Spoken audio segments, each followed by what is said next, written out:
Welcome back, everybody. It's me, Daniel, with VintageMagic.com. We are back with another Ask Daniel video. Today's question was regarding a client. Oops, what's going on here? Wait a second. My son Nick is going in the cop car. Nick, what are you doing? Are you in trouble? We have to bail him out. Nick, are you in trouble?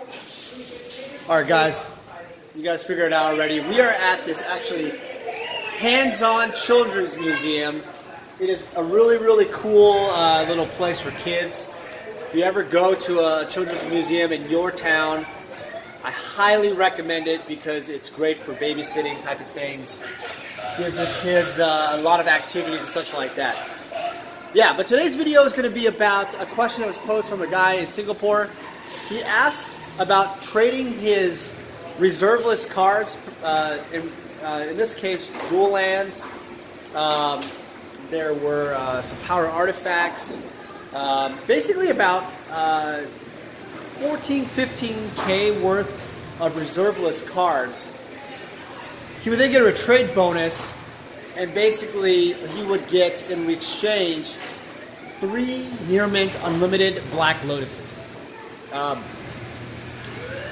Alright, here's what I think about trades and all that kind of stuff. Is that if you are doing a trade, you need to understand that if you are getting the good end of the stick, you're getting a great deal out of it, there's really nothing you can lose out of the entire thing.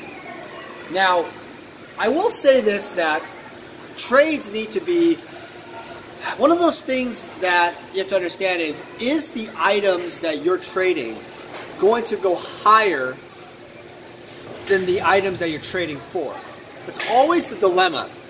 The question is a bunch of unlimited, revised, dual lands, some power artifacts, I think you have some Transmute artifacts in the mix.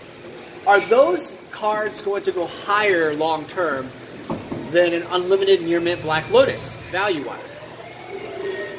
But more interesting enough, in this trade, it actually asked the question, should I save up my funds for a BGS 9.5 beta Black Lotus or 9.5 alpha Black Lotus later on, rather than getting those 3 near mint unlimited Black Lotuses? So here's my answer to all this. Number 1, yes. An alpha 9.5 Black Lotus is going to exponentially go up much higher than a beta 1. And a beta 1 9.5 will go up much higher than 3 ungraded unlimited Black Lotuses. And one of the things I realize with ungraded Black Lotuses from vendors or cards, if you're trading, is that you have to ask yourself this question. I saw the Black Lotuses, by the way. I know the vendor very well. I'm not going to talk about what vendor and such, but it's one of the big ones. You know, either Star City Games, ABU Games, or Card Kingdom. One of those. And you can pretty much figure out that if the vendor was going to grade those cards themselves and get a premium on those cards, why did they not do that already? Why did they not submit the cards and get a premium for those cards? And what I could tell you is the card is either A, not going to get a higher grade than an 8, a near mint to mint card, or B, it might get a less quality of the grade because there might be hidden surface marks, scratches, nicks, dings, whatever, right, on the card. Maybe some hidden print dots, whatever. So before you even do the trade, you always need to ask about the surface wear, things that affect the card if you're going to submit it for grading and potentially get a higher price point for the card, right, to sell, to get a good grade. But it always comes down to this question, is that if you're trading in these type of cards to a vendor and you're getting 3 big cards, why don't they just grade the cards themselves? And the answer to that question is they may have a lot of supply of those cards, they might have a situation where the card may not be, may not be much of a difference in value if the card gets an 8, 8.5, even 9, because some people just like to play the card and it sells quicker, ungraded. Does happen all the time. So I think in this particular case, I think there's like 10 Underground Sea Revised, 10 Volcanics, some Tropicals, Unlimited Underground Sea. It pencils out to be a fair trade. And would I say that the 3 Unlimited Black Lotus is a better investment? I would say probably in the long run, but I also think that it's going to be harder to move Unlimited Black Lotuses in general. And if you have a card that's graded, it's actually harder to move graded cards in general. Graded cards are always harder to move when you grade them and get a higher evaluation.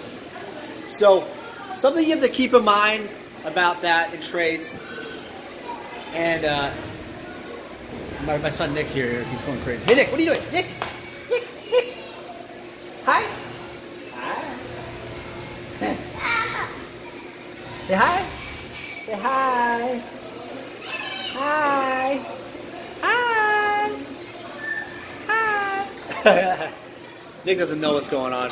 Nick's really cute. He loves to mess around. He loves to, he likes to take like boxes and stuff, and little bowls, and he likes to put it in his mouth. It goes, "Papa, papa." I'll have to do that one visit. All right, back to the topic. All right, so in terms of, so this guy from Singapore is asking the question: is it a good trade? I think it's always a good trade if you got into it. You know, his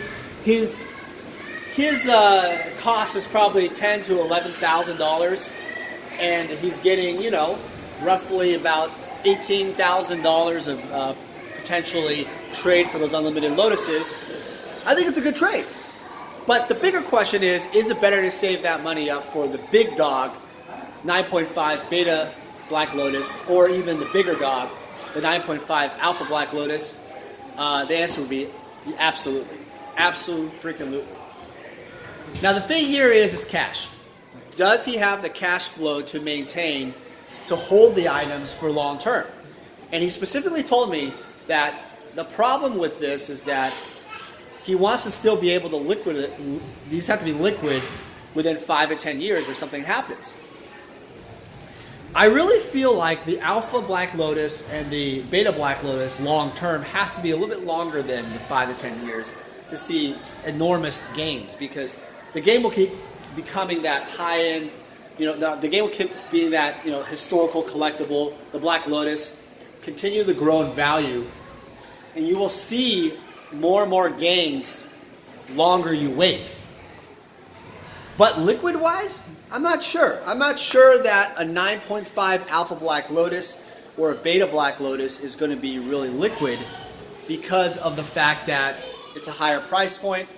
You're talking about multi-5 figures. People are not going to be able to afford that kind of card. You got to be careful with that. When I say 3 unlimited Black Lotuses, ungraded, more liquid, but I don't think you're going to see that growth long term.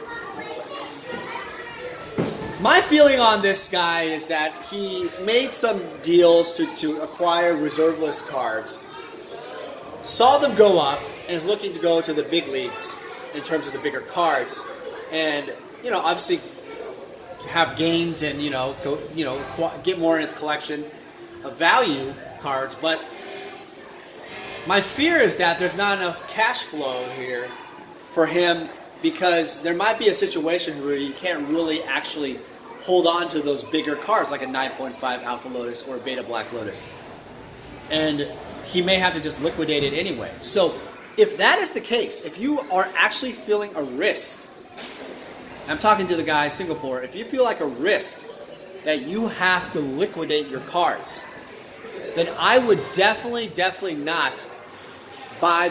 I wouldn't even do the trade, because the smaller cards are going to be easier to liquidate over time. And those bigger cards are going to be really difficult. Especially like in the first year to 3 years, if you're really going to need cash, you're going to have to make that decision. It's really important that you make a better decision for cash flow, because if you buy big cards, you're not going to be able to get the reward of the money fast, and you're also not going to be able to see the gains at all until, like, I would say, like the 5 to 10 year mark, and if they're not later on down the road. But the question also remains, well, what if those cards keep spiking up 5 to 10 years, those cards double, triple in value? Absolutely, that's the problem. Is the supply right now of high-end alpha cards for Alpha Lotuses is lower and lower. To find high-quality Alpha Black Lotuses is less and less. And I think that investment is a huge, huge benefit, a huge bonus that people don't understand. That will, it's going to cost a lot more to buy those because the supply alone is shortening. For you to even find an Alpha Black Lotus in 5 and 10 years is going to be harder and harder to find. So that could be, that's one factor, is like an Alpha Black Lotus, especially 9.5, is going to be one of your top picks to buy as soon as possible because the supply alone is so low. Yeah, it's not a difficult trade. I would still do the trade for the unlimited Black Lotuses, but I would actually prefer to maybe have those in trade credit bonus or whatever, that if that particular vendor has an Alpha Black Lotus 9.5 or Beta, something higher grade, even a 9 Alpha Lotus, you make that trade with that credit and get that card, because the Alpha Black Lotuses especially are going to continue to rise exponentially long term. Alright guys, well thanks again for watching the video. I hope this Ask Daniel video was helpful to some of you guys. I think it's really important to understand when you are trading cards to vendors that the condition of the cards that you're receiving and the cards you're giving, you need to understand that if you're giving a lot of cards that are really gradable and potentially you can make a lot more money yourself, you're going to be missing out on profits. Flip side, if you trade for cards that are not gradable and you're not going to get much profits from it other than just the card trade value you've gotten from over time or making good decisions, that's not going to be your best ideal trade. The best trade, I think, for anybody here is that if you go off and purchase cards that are, for a good price, they're not gradable, they're not centered as nice, there might be some chipping here and there, but the vendors accept them at a good condition, you're getting good value for them. Then, in turn, you're getting a card that potentially could grade high. Like, let's say the Unlimited Black Lotus was very clean, very mint, and you could grade it to a 9, maybe a 10. Something like that. Then I think you're going to get maximum value out of it. But in what I said in the very beginning of the video is that you got to make sure you ask for those surface type of questions, because if the surface is really bad on those cards, you're not going to grade well at all. Yeah, and I think the last caveat to all of this is some vendors offer trade credit bonus for their trades and such, and I think that's a really, really good thing for people, but it could be a really bad thing if you need cash. Because if you have a lot of trade credit with a vendor, you're kind of at their whim on how they price the cards and also the quality of the cards that they have. You also need to bet on the fact that the vendor carries a lot of supply of the cards that you need. And a lot of vendors don't really carry old school cards at high volumes. And if they do, they're priced astronomical. You got to ask yourself that question also. Alright guys, thanks again for watching. Again, I appreciate everybody. Hope you guys are having a good holiday. And we'll talk to you guys really soon.